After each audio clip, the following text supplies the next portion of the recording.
반갑습니다. 이상원 TV의 이상원 교수입니다. 목회자와 성도의 고민, 교회 운영 어떻게 할까요? 헌금 설교에 대해서 같이 생각해 보겠습니다. 다음과 같은 질문이 제기되었습니다. 신앙의 성숙에 있어서 물질이나 시간을 드리는 것은 중요합니다. 하지만 헌금 설교를 할 때 부담감이 있습니다. 목회자 입장에서 헌금이 교회의 운영에 직접적인 영향력을 주기에 사심이 들어가는 경우가 있습니다. 그렇지 않은 경우에도 헌금 설교 자체를 싫어하고 불편해하는 교인들이 있습니다. 교회에 빚이 있거나 건축을 시작하면 교인들이 많이 떠난다는 이야기도 들립니다. 헌금 설교 어떻게 해야 할까요? 질문에 대한 저의 답변입니다. 한국 교회의 교인들은 세계 어느 나라 교회 교인들보다도 헌신적으로 헌금을 해왔습니다. 그러나 한국 목회자들은 이와 같은 헌신적인 교인들의 헌금을 통하여 풍요로워진 교회의 재정을 정직하고 투명하고 효율적으로 관리하고 운영하는데 거듭해서 실패했습니다. 실제로 대형 교회들의 불투명한 교회 재정 운영, 담임 목회자의 독단적인 교회 헌금 사용, 턱없이 높은 목회자 전별금, 무리한 예배당 건축 등으로 사회의 따가운 비판을 받고 있습니다. 그러나 목회자들은 안일한 태도로 이 같은 비판과 의문 제기를 무시해왔고 잘못된 관행을 답습해 왔습니다. 계속되는 재정 남용과 불투명한 재정 사용은 급기야 무서운 철퇴가 되어 돌아오고 있습니다. 한국의 역대 정부들은 종교 분리 원칙에 따라서 교회 재정 운영에 일절 관여하지 않는 전통을 유지해 왔습니다. 이 전통은 교회에 대한 도덕적인 신뢰에 바탕을 둔 것입니다. 그러나 교회의 재정 비리에 대한 누적된 소문과 악화된 여론은 마침내 정부로 하여금 종교인에게 소득세를 부과하고 종교 활동비를 국가에 보고하도록 하는 법안을 준비하게 하는 계기를 제공했습니다.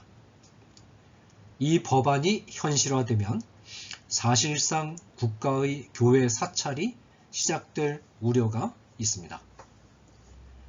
과세는 근거가 정확해야 하고 보고는 정직해야 한다는 것을 빌미로 해서 과세의 근거가 명확하지 않고 보고가 정직하지 않다고 의심이 들 경우 언제든지 국가가 세무조사의 형태로 교회 내부의 재정에 관여할 수 있는 길이 열리기 시작하는 것입니다. 이처럼 교회의 재정 운영에 대한 불신이 교회 안팎에 깊고 넓게 퍼져 있는 현실에서 목회자들이 헌금 설교를 하는 것이 매우 어려워지고 있습니다.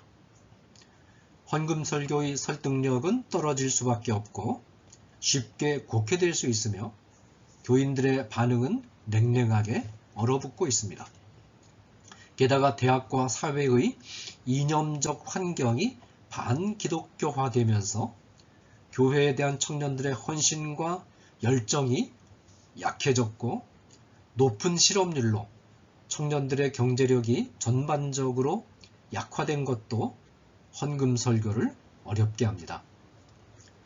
하지만 상황이 어렵다고 헌금 설교를 하지 않거나 중단해버리면 하나님께서 마련하신 축복의 장치 가운데 하나가 부당하게 사장되는 것이며 교회가 균형 잡힌 성장을 할 수 없게 됩니다. 내 보물이 있는 그곳에는 내 마음도 있느니라 하는 마태복음 6장 21절 말씀을 고려할 때 성도들이 우리의 몸, 즉 삶 전체를 하나님이 기뻐하시는 거룩한 산 제물로 드리는 헌신적인 신앙생활을 하기 원한다면 하나님을 위하여 제물을 드리는 일을 소홀히 할 수 없습니다. 현세 안에서 영이 되는 인간의 삶에 끼치는 돈의 영향은 막강합니다. 돈은 인간의 신체적 생명의 존폐를 결정하는 위력을 지닙니다.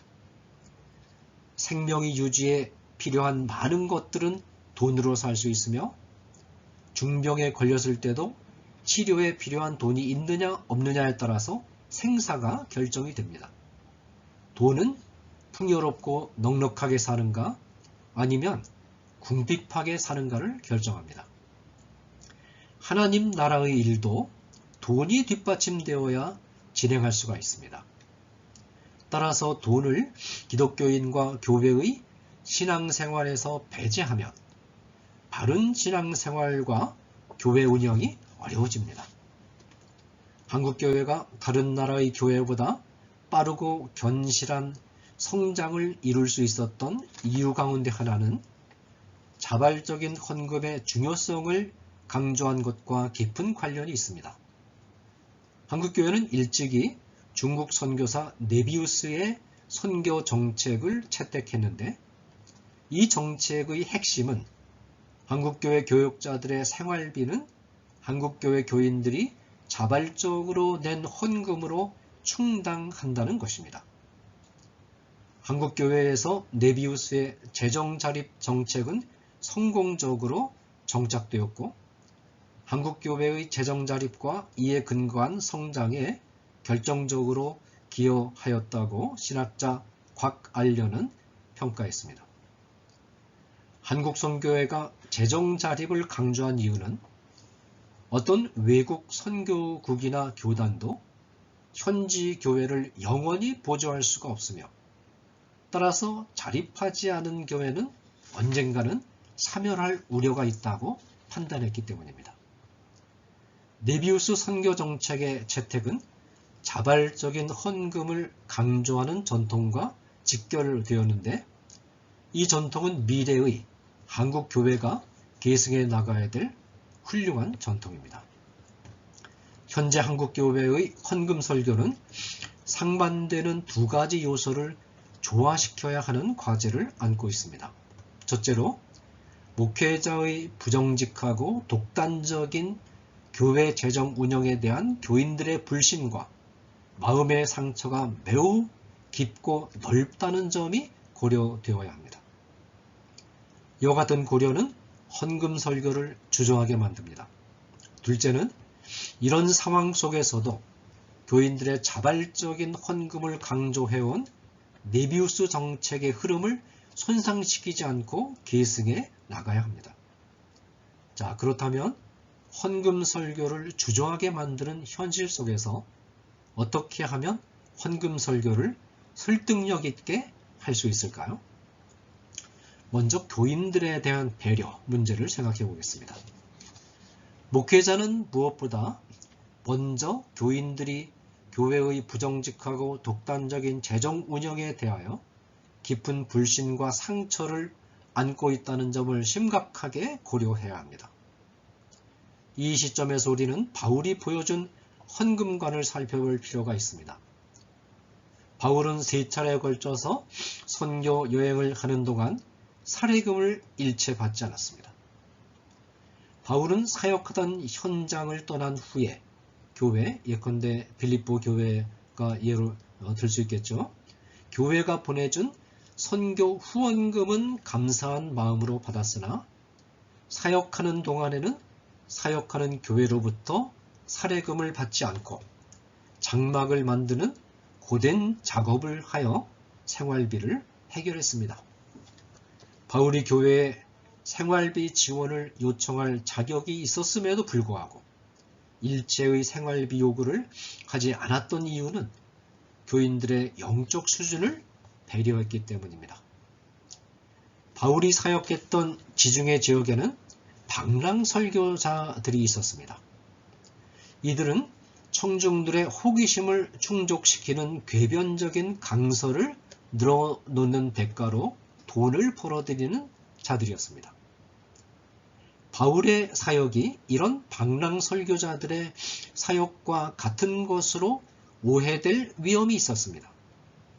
게다가 바울이 설립한 교회 교인들은 극소수를 제외하고는 초신자들이었습니다. 교인들이 교역자의 생활비를 담당해야 한다는 가르침을 받아들이기까지 시간이 필요한 사람들이었습니다.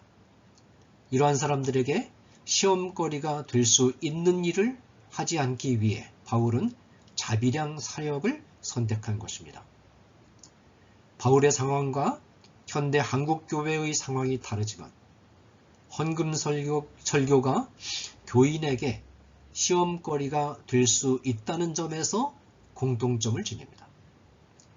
교회 재정 운영에 대한 깊은 불신과 이로 인한 상처를 안고 있는 한국교회 교인에게 목회자가 헌금 설교를 거칠게 하면 복음에 대한 오해는 물론 헌금에 대한 열정에 찬물을 끼얹는 결과를 가져올 수 있습니다. 따라서 목회자는 교인의 불신을 걷어내고 마음의 상처를 치유하는 작업이 먼저 필요하다는 인식을 가질 필요가 있습니다. 자, 두 번째는 성경적인 헌금 설교에 대해서 알아보겠습니다.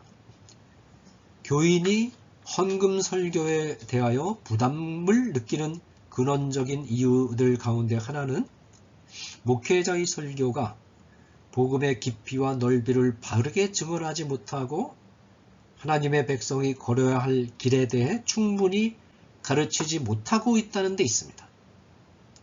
엉뚱한 데 원인이 있는 거죠. 헌금 설교에 대한 불만은 교인이 돈 그 자체에 인색해서가 아니라 영적이고 도덕적인 필요가 충분히 충족되지 못하는 데 있습니다. 예컨대 어떤 사람이 다리에 병이 생겼는데 이 병의 원인이 다리에 있는 것이 아니라 허리에 있다면 허리를 치료해야 하지 않겠습니까? 이와 마찬가지로 헌금 설교에 대한 불만을 잠재우기 위해서는 목회자가 복음의 내용을 정확하게 알고 그 깊이와 넓이를 충분히 이해해서 풍성하게 증언해 주어야 합니다. 또한 복음을 받은 자가 살아야 할 자기희생적인 삶이 어떤 것인가에 대해서 지속적으로 분명하게 가르쳐 주어야 합니다. 목회자 자신이 복음의 깊이와 넓이 안에서 즐거워하고 감사하며 바른 삶을 살기 위해 모범을 보이는 것도 중요합니다. 이와 같은 영적이고 도덕적인 견실한 터전 안에서 성경적인 바른 헌금 설교를 한다면 교인은 결코 헌금 설교를 부담스러워 하지 않을 것입니다.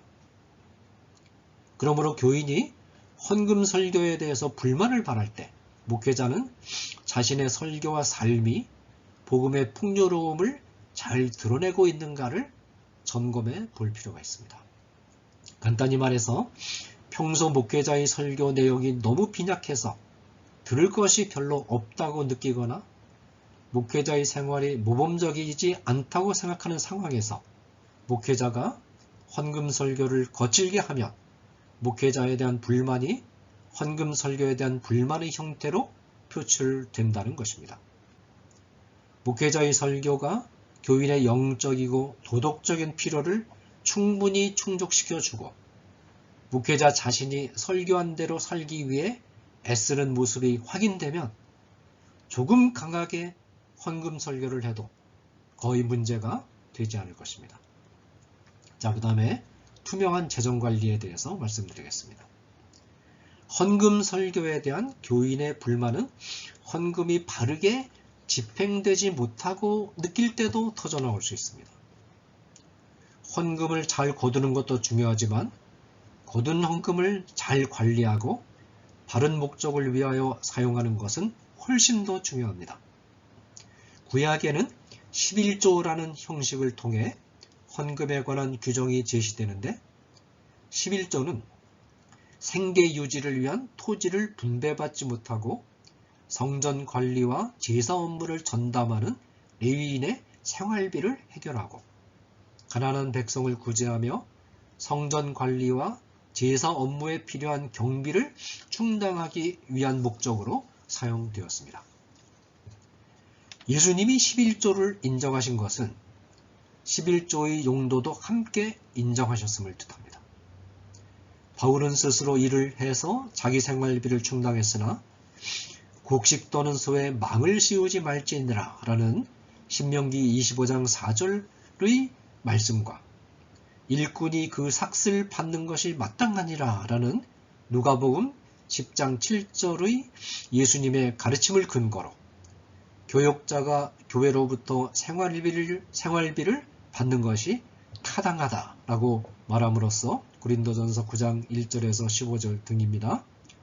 교역자의 생활비 지원이 헌금의 용도들 가운데 하나임을 분명히 했습니다. 바울이 기근 등으로 재정 위기에 처한 예루살렘 교회 성도를 위한 헌금을 적극적으로 권장한 것은 가난한 자를 구제하는 것도 헌금의 목적임을 알려주는 것입니다. 초대 예루살렘 교회가 가난한 성도를 구제하기 위하여 기금을 마련하여 운영한 것도 구제가 헌금의 목적 가운데 하나임을 뒷받침합니다. 바울이 빌립보 교회를 떠난 후에 빌립보 교회가 보내준 후원금을 받은 것은 헌금의 목적이 선교 지원에도 있음을 뜻합니다. 목회자들은 성경에 나타난 이 같은 헌금의 용도에 맞게 헌금이 사용되도록 유의하고 이 사실을 교인이 숙지할 수 있도록 해야 합니다. 특히 신약 성경에는 교회에 관한 많은 기록이 등장하지만 그 어느 경우에도 예배당 건축에 대한 언명이 없다라는 점에 주목할 필요가 있습니다. 이는 예배당 건축의 필요성을 부정하는 것은 아니지만 신약 성경이 예배당 건축에 전혀 관심을 보이지 않고 있다는 것을 보여줍니다.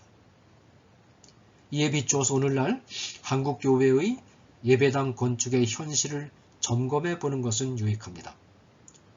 오늘날 많은 한국교회가 교인의 재정 수준으로 감당할 수 없는 규모의 예배당 건축을 추진하다가 수십 년 동안 빚을 갚는 일로 힘을 빼고 심지어 교회가 해체되기도 합니다.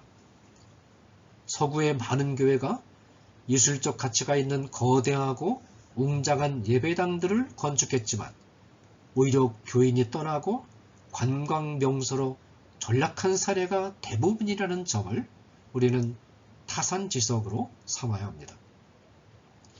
과거 그 어느 때보다도 이동성이 활발해진 최첨단 인터넷 시대에 자기 건물을 짓는 것에 대한 미련을 과감하게 버리고 비록 상가 건물을 새로 주고 이용하더라도 사람들의 네트워크 구축에 관심과 재정을 집중하는 역동적 교회를 구상해 보는 것도 필요합니다. 수십억 원에 달하는 목회자 전별금 관행은 반드시 시정되어야 되며 후임 목회자에게 전임 목회자의 전별금을 담보처럼 가지고 들어오도록 요구하는 성직 매매적인 관행도 반드시 근절되어야 합니다. 또한 연말 결산을 할 때 모든 교인이 투명하게 항목을 들여다볼 수 있도록 예결산서를 작성하고 온 교인이 관심을 가지고 교회 살림을 살피고 교회 살림을 통하여 복음의 향기를 느낄 수 있도록 해야 합니다. 어떤 사람의 신앙과 인격을 확인하려면 그 사람의 지갑을 보면 된다는 말은 교회에도 그대로 적용됩니다. 교회의 예결사는 교회의 신앙 성장의 수준과 성격을 알려주는 척도이기 때문입니다. 이런 조치들이 투명하게 이루어지는 한 교인은 목회자가 헌금 설교를 강조해도 결코 반발하지 않고 흔쾌하게 받아들일 것입니다. 자, 그 다음에 자연스러운 헌금 설교에 대해서 생각해 보겠습니다. 헌금 설교는 복음과 그리스도인의 삶의 과정에 대한 증언과 교육의 한 부분으로 자연스럽게 이루어지는 것이 바람직합니다. 헌금을 독려하려는 목회자 자신의 우발적인 목적 설정이 뚜렷이 드러나는 방법으로 진행되지 않도록 유의해야 합니다. 예를 들어서 성경의 어떤 책을 연속 강의 형식으로 설교해 나가다가 헌금에 관련된 부분에 이르렀을 때 헌금 설교를 하라는 것입니다. 아니면 성도들에게 헌금 설교가 포함된 1년 설교 계획을 교회력 형식으로 짜고 교인들에게 공지한 계획표에 따라 순서가 올 때 자연스럽게 헌금 설교를 하라는 것입니다. 이런 방식으로 설교를 하면 교인들은 목회자가 교회 교육의 일환으로서 헌금 설교를 하는 것임을 알고 편안한 마음으로 설교를 받아들일 것입니다. 중요한 것은 목회자가 헌금을 거두려는 자의적인 의도를 가지고 헌금 설교를 한다는 오해를 주지 않도록 하는 것입니다. 목회자가 특별한 목적을 위한 헌금이 필요할 때 이 목적에 맞추어서 설교 본문을 정하고 헌금의 필요성을 정당화하는 방향으로 본문을 해설하는 설교를 하는 경우가 있습니다. 이런 형태의 설교는 신중하게 하지 않으면 헌금 설교에 대하여 불신을 초래하는 매우 위험한 설교가 될 수 있습니다. 성경 본문으로부터 무리하게 특별 헌금을 정당화하는 근거를 끌어내려고 하면 인간이 설정한 목적을 위해서 성경을 이용하는 결과가 초래됩니다. 이런 방식의 설교가 습관화되면 설교에 의해 오히려 하나님의 말씀이 가려지고 설교자는 하나님이 말씀하시지 않은 것을 전하는 거짓 선지자로 전락하게 됩니다.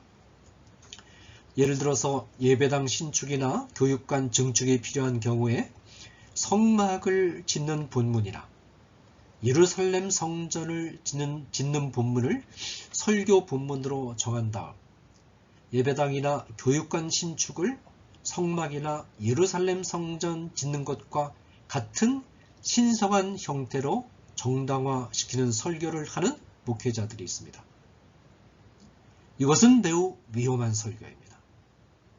성막이나 예루살렘 성전은 장차 오실 예수 그리스도를 예표하며 예수 그리스도께서 이 땅에 오셔서 구속사역을 완성하신 이후에는 폐기된 특별계시의 장치들입니다.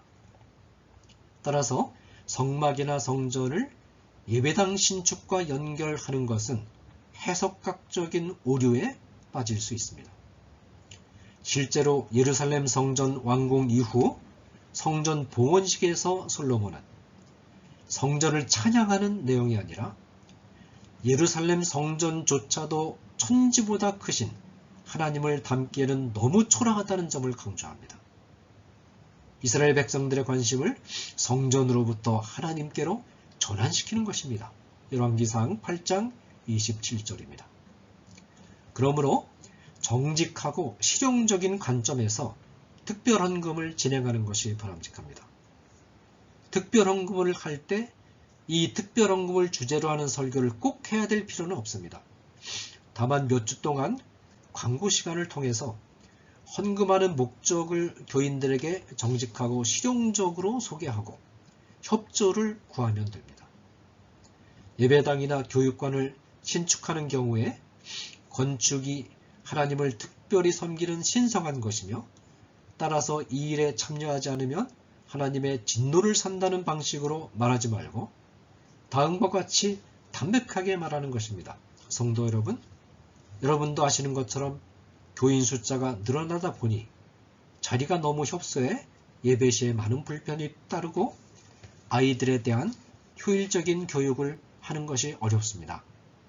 따라서 불가피하게 예배당 혹은 교육관을 신축하지 않을 수 없습니다. 이 목적을 위하여 헌금하는 시간을 갖고자 합니다. 기도하는 가운데 여러분이 힘이 닿는 데까지 헌신하여 주십시오. 이렇게 하면 교인은 흔쾌하게 마음에 부담 없이 헌금에 협조할 것입니다.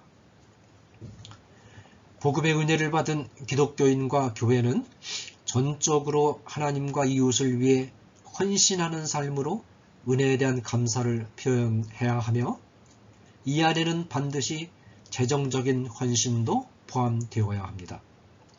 따라서 헌금 설교는 반드시 필요합니다. 그러나 오늘날 목회자는 교회와 목회자의 재정 운영에 대한 불신과 상처가 교인에게 깊고 넓게 드리워져 있는 현실을 심각하게 고려하면서 지혜롭고 신중하게 헌금 설교에 임해야 합니다. 풍성하고 진지한 복음 선포와 생활 교육이 지속적으로 이루어지는 터전 안에서 또 올바른 재정 사용과 투명한 재정 운영이 탄탄하게 이루어지는 가운데 헌금 설교를 해야 합니다. 또한 강해 설교나 교회력 안에서 자연스럽게 헌금 설교를 하고 무리하게 성경 본문을 가지고 헌금 설교를 정당화하기보다는 솔직하고 실용적으로 특별 헌금에 임하는 등 지혜롭고 신중한 태도가 필요합니다. 감사합니다.